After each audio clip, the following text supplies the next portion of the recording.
أعوذ بالله من الشيطان الرجيم بسم الله الرحمن الرحيم اليوم نختم على أفواههم وتكلمنا أيديهم وتشهد أرجلهم بما كانوا يكسبون ولو نشاء لطمسنا على أعينهم فاستبقوا الصراط فأنى يبصرون ولو نشاء لمسخناهم على مكانتهم وما استطاعوا مضيا ولا يرجعون صدق الله العظيم. Respected brothers, my dear and friends, Allah subhanahu wa ta'ala makes mention regarding some of the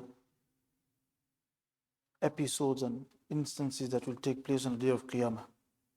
And we mentioned a few, that the disbelievers will be rebuked and they will be reproached and reprimanded for their disbelief, and they will be sent into Jahannam. Allah subhanahu wa ta'ala will tell them that Islawha, that enter Jahannam today because of your disbelief. As Mu'addis Kandilwi Rahmatullah alayhi mentions in his tafsir that when the disbelievers will be dispatched towards Jahannam, then they will be told that going to Jahannam because you disbelieved. So some of them will then argue and they will reject the claim. They will say, no, we didn't disbelieve. In fact, to an extent that they will take an oath on Allah. They will say, Wallahi Rabbina ma kunna mushrikeen. They will take an oath in front of Allah using Allah's name that by Allah we did not commit shirk, we did not ascribe partners with you. And some say that when Allah subhanahu wa ta'ala will start taking accountability, hisab, kitab, then He will call people. And one by one there, hisab will be taken. If he's a believer and he is sinful, Allah subhanahu wa ta'ala will call him too close and he'll say, did you do this? Did you do this? And he will answer in the will affirm it that yes, it's true, I did this. And Allah subhanahu wa ta'ala ask him, did you expose this to anybody in this world? He said, Ya Allah, no, I didn't. So Allah subhanahu wa ta'ala said that just like you didn't expose yourself in this world, today I will not expose you and He will give him entry into Jannah. After the mushriks and the munafiqs, when they will be called and they will be asked, then they will reject this, that no, we didn't do this. So much so that some will even reject that the angels, whatever the angels have written, we don't believe it. There is discrepancies in there. So now what? Imam Muslim mentions the hadith that once Rasulullah was sat and he started to smile. When he started to smile, he told Hazrat Anas radiyallahu anhu that, do you know why I am laughing for? Atadruna mimma dhahik. Do you know why I am laughing for? So Hazrat Anas radiyallahu anhu said that, I don't know why you're laughing, Ya Rasulullah. So Rasulullah said, Min mujadalatil abdi rabbahu yawm al-qiyamah. I am laughing because of the argument that a person will pose before Allah Azza wa Jal. And he will say to Allah subhanahu wa ta'ala that, O Allah, did you not give us a promise that you will not do zulm? Did you not give us refuge from zulm? That you will not oppress anybody on the day of Qiyamah? La zulm al-yawm. There's no zulm today. So Allah subhanahu wa ta'ala said, yeah, absolutely, bala. I will not oppress anybody. So that person will say, then in that case, I will not bear any witness against me but myself. I do not take these books as a witness about my dealings. So some say at that time, Allah subhanahu wa ta'ala will seal his mouth. Al-yawma nakhtimu ala afwahim. That we will seal their mouths.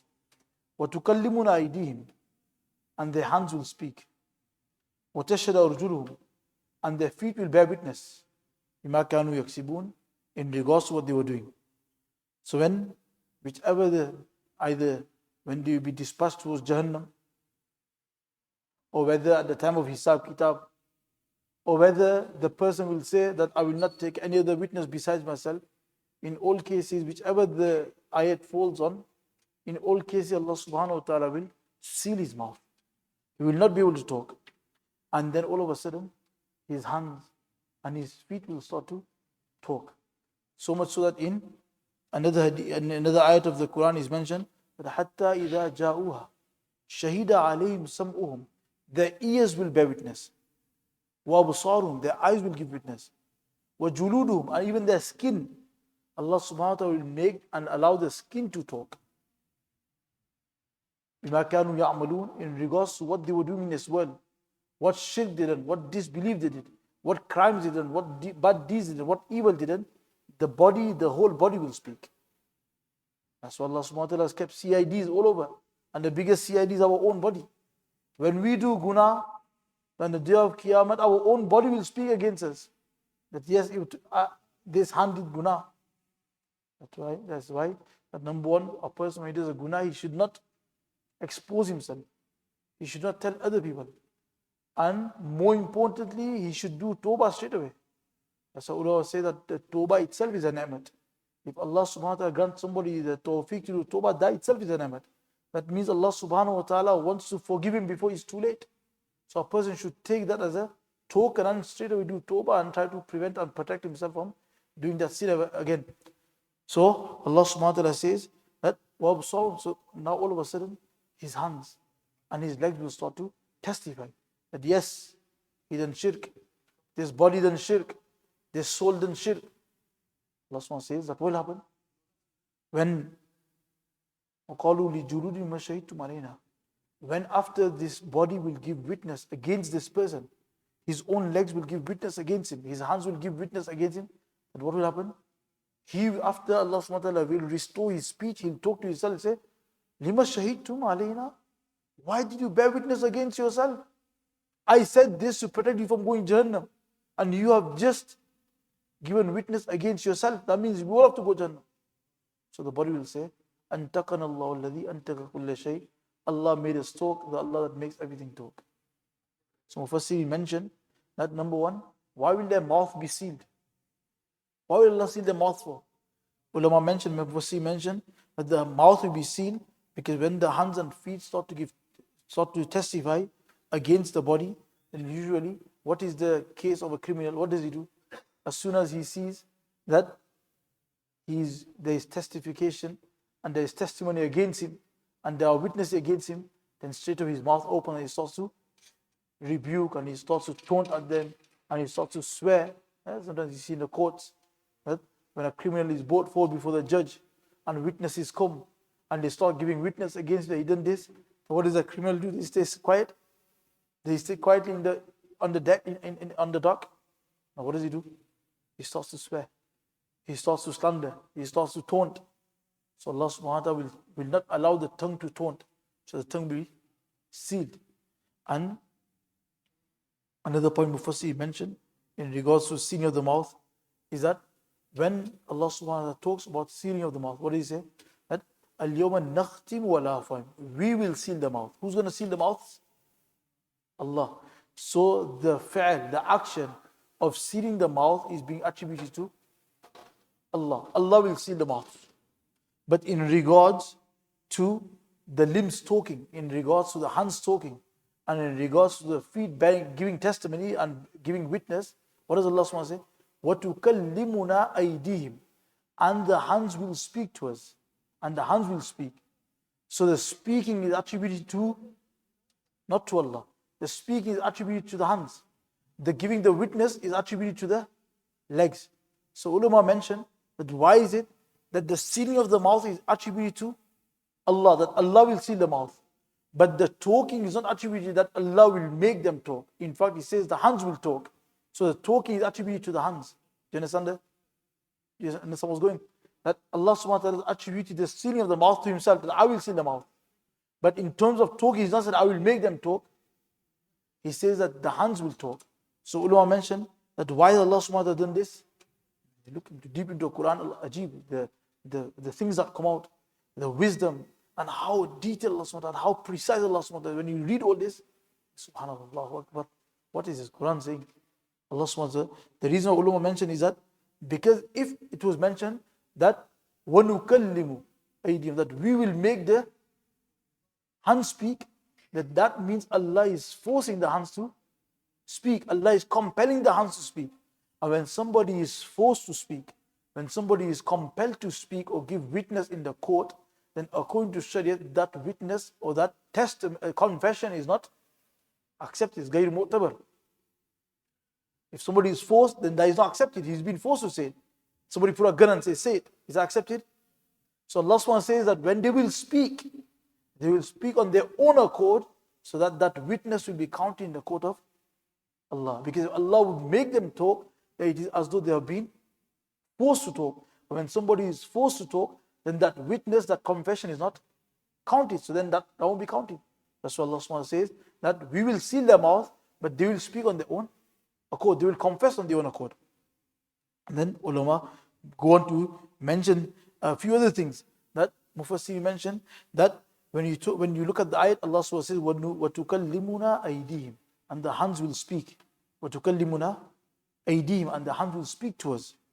وَتَشْهَدُ أَرْجُلُهُمْ, and the feet will bear witness. So why is it that the hands will speak and the feet will bear witness? So ulama mentioned, when you look deep into this, they say that the reason why Allah subhanahu wa ta'ala has put وَتُكَلِّمُنَا أَيْدِيهِمْ, the hands will speak and the legs will bear witness, is because usually, on a majority case, it's the hands that commit all the evil. It's the hands that do all the wrong things. It's all the misdeeds are done by the hands. That's why Allah also mentioned in the Quran, فَبِمَا كَسَبَتْ أَيْدِيكُمْ, that whatever is happening in this world is because of what your hands do. And another place, بِمَا كَسَبَتْ ظَهَرَ الْفَسَادُ فِي الْبَرِّ وَالْبَحْرِ بِمَا كَسَبَتْ أَيْدِي النَّاسِ, that all this fasad and all this fitna that's occurring in this world is because what your hands do, what deeds you do with your hands. So majority of evil, majority of misdeeds are connected with the hands. What do the feet do? The feet are just present. So the hands will confess. That's why they will talk. The confession will be done by the hands, because the evil is generally done by the hands. What will the feet do? They will bear witness because they were just present. Just like one person kills somebody, one person is watching. Then this person will have to do the confession. This person will not do the confession. What will he do? He will bear witness. Likewise, the feet are generally there. They are just present. They don't do majority of the evil. The hands do evil. So it's the hands that will speak. And it's the hands that will say, yes, we done this, I done this, I done this. And the feet will say, I bear witness that it happened. Yes, I was there. I bear witness I was there. That's what ulama say that, look, Allah SWT says, وَتُكَلِّمُنَا أَيْدِيهِمْ وَتَشْهَدُ أَرْجُلُهُم, the feet will give witness بِمَا كَانُوا يَكْسِبُونَ, in regards to what they did. So when a person reads this, Allah SWT is showing His power and His might. That look, on the day of Qiyamah, our power is so we are so powerful, and I am so capable that I will make the body and I will make the skin and I will make the eyes and ears speak. I have all the capabilities. But, O mushriks of Makkah, if you think that how is this possible? How can the eyes speak? How can the ears speak? How can the skin speak? This is not normal, this is not natural, this is against nature, this is impossible. Allah subhanahu wa ta'ala then goes to warn them that وَلَوْ نَشَاءُ لَتَمَسْنَا عَلَىٰ أَعْيُنِهِمْ وَاسْتَبَقُوا الصِّرَاطَ فَأَنَّىٰ يُبْصِرُونَ, that had we willed, وَلَوْ نَشَاءُ لَتَمَسْنَا عَلَىٰ أَعْيُنِهِمْ, had we willed, we would have wiped out their eyes and they would have been racing towards the way, but how would they see? Allah saying that if you think that on the day of Qiyamah, how will all these things happen? Allah saying, leave aside the day of Qiyamah. We have so much strength that whilst you are living in this world, if you want to wipe out your eyes and we want to make you blind, that is also very easy for us. That you are running around today, if Allah wants, He can take away the strength of your sight and immediately you will be bewildered. And Allah SWT is giving a logical reasoning that look, if your eyes are gone, then the path is gone. Likewise, if your heart becomes blind, then you will also lose track and you will not be able to go on the path. And some Mufassir mentioned that لَطَمَسْنَا, when لَطَمَسْنَا means Tamasa means when not the sight is gone, in fact the eye is totally gone and it's like there is skin over it. It's like a person who's got skin over his eyes. There is no eyes at all. Allah SWT says, if you want, we can also do this. We can take away your complete sight and it's as though you never had eyes before, and we have complete strength over this. That all mushriks of Makkah, you are running around, going against my Nabi, you are going to him and going to that, going to this person, etc. If you want, we can take away your eyes and you'll be rushing and you'll be racing. But how would you see? Where will you go? You'll be bewildered and you'll be puzzled and you'll be confused. And Allah subhanahu wa ta'ala goes on to say, وَلَوْ نَشَاءُ لَمَسَّخْنَاهُمْ عَلَى مَكَانَتِهِمْ. And if we had will, we would have disfigured them at their places. فَمَا اسْتَطَاعُوا مُضِيًّا وَلَا يَرْجِعُونَ. And then they would not be able to move, nor would they return. Allah subhanahu wa ta'ala saying that we have even more power. Forget the eyes. If we want, we can disfigure your whole body. We can change your whole body. We can transform your body. That's why Mufassir mentioned that masakha. Masakha means when the whole body is transformed. And transform into what? We can transform into a rock. We can transform into a stone. If you transform your body into a rock or a stone, then فَمَسْتَطَاعُوا مُضِيًّا وَلَا يَرْجِعُونَ. Then how will the rock go forward? How will the rock come back? And ulama mentioned that not just that, in fact, لَمَسَّقْنَاهُمْ إِلَى بَهِيمَةٍ. We can also transform you into animals, which has happened into previous ummats. Previous ummats, when they disregarded Allah's ahkam and they displeased Allah subhanahu wa ta'ala and they became disobedient, Allah subhanahu wa ta'ala totally disfigured them into apes and swines. Into apes and swines. They became monkeys and apes. Allah subhanahu wa ta'ala says that we have this complete power, that if we want, we can turn you into animals. And when a human is turned into an animal instantly, then what happened to the what will be the state of the animal? Will he know where to walk? Number one is akal will not be complete, so the animal will be neither will he be able to move forward, neither will he be able to come back. So Allah subhanahu wa ta'ala is reminding the mushriks of Makkah and reminding everybody that Allah subhanahu wa ta'ala is so powerful. Allah subhanahu wa ta'ala has complete strength and He has all the capabilities. He can do whatever He wants, however He wants, whenever He wants. And there are cases where a single person has become blind, and there are also cases where groups of people have become blind. An illness has come out in a particular area, and because of that virus, people have become blind. Allah subhanahu wa ta'ala says, I can make groups, individually I can make you blind, and collectively I can make you blind. Individually I can disfigure you, and collectively I can disfigure you. In Bani Israel, a group of people were disfigured into apes. Groups of people were disfigured into apes. So Allah subhanahu wa ta'ala is saying that these are all easy, and don't think that I can't do it. In fact, all these power will be manifested on the day of Qiyamah. Allah subhanahu wa ta'ala will show His complete and total strength and power. So it is in our interest that we be obedient to Allah subhanahu wa ta'ala. We act upon the commands and we try to exercise as much obedience as possible. And as humans, as a weak creation, we are prone to make errors, we are prone to make guna, etc. But as soon as a person does guna, then straight away he should turn to Allah subhanahu wa ta'ala, seek forgiveness, do tawbah, and then once again exert effort in trying to become a good person. May Allah subhanahu wa ta'ala grant us a great understanding, grant us tawfiq to act on what has been mentioned, what has been said. Subhanallah wa bihamdihi, subhanallah wa bihamdihi, ashhadu an la ilaha illa anta, astaghfiruka wa atubu ilayk.